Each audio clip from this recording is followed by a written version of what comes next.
Wir decken ab die komplette IT-Infrastruktur unserer Kunden, vom Netzwerk übers Data Center bis zum Thema Unified Communication und Telepräsenz, wie man es im Hintergrund sieht, und freuen uns, Confare nutzen zu dürfen, unser Portfolio am österreichischen Markt namhafter machen und zu präsentieren zu dürfen.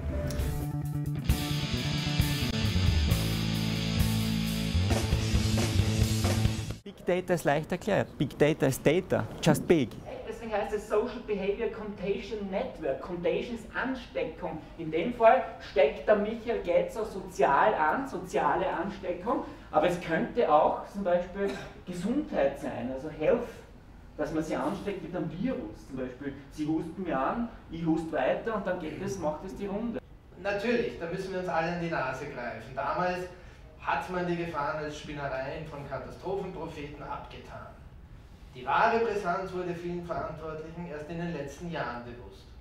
Na, und natürlich ist es auch eine Kostenfrage. Sicherheit kostet Geld.